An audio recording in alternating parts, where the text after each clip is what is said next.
gig drama, and everything you need to know to drive for DoorDash, Uber Eats, or Grubhub. Hi everybody, and welcome to Gig Drama. Tonight we really have some, or we're going to cause some, one way or the other. This video is to let all of you Top Dashers know that you can actually be in control of all the cherry pickers. This video is to let all the cherry pickers know that they can still be a cherry picker and be a Top Dasher if they're in a small new town. And I'll explain both.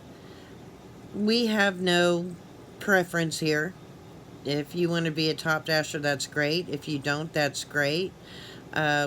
One of my best friends who does DoorDash is a Top Dasher, and I am a cherry picker all the way.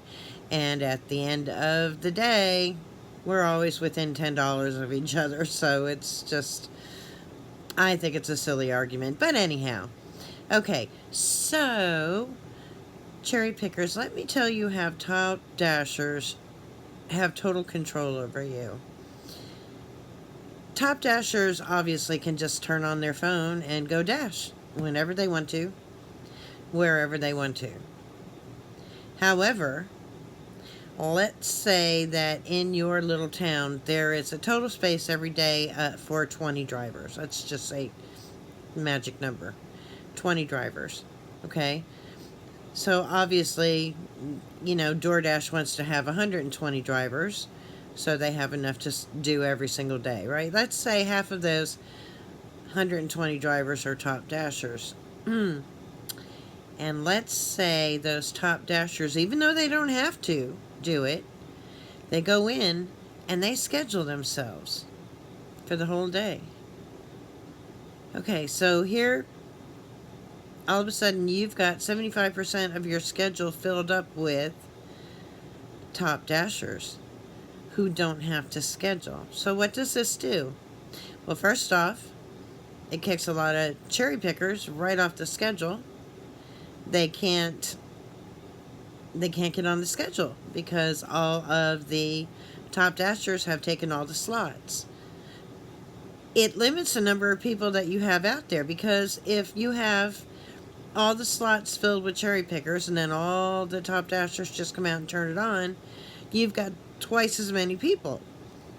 Where if the Top Dashers go ahead and schedule themselves, you've got half the people out there, which means more deliveries for each individual. So, yes, Top Dashers definitely can be in total control of cherry pickers. And in medium to, just imagine in a big city, if all the Top Dashers got together and worked this way. Woo! It'd be interesting. Okay, so, as for the be a Top Dasher or not thing, doesn't matter. Seriously, it doesn't.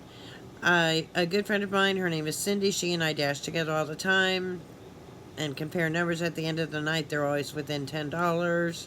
If you're in a small town, there is no reason for you not to be a Top Dasher, because they're offering $5 peak pay on every delivery. So if your base pay is $2.75 and you're getting $5 peak pay on top of it, you're up to $7.75 before you even get a tip.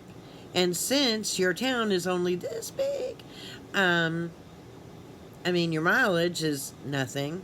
3 miles in one direction, maybe 4 miles in another. You accept everything because you can, because you're in a small town. And so, guess what happens when you accept everything? You turn into a Top Dasher, like I did.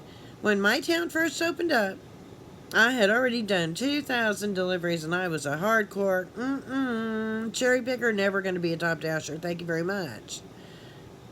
And my first month, boom, Top Dasher. There was nothing to turn down. It was great, actually.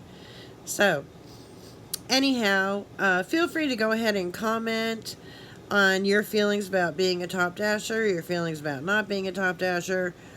your feelings about Top Dashers being able to control the system by actually putting themselves on a schedule.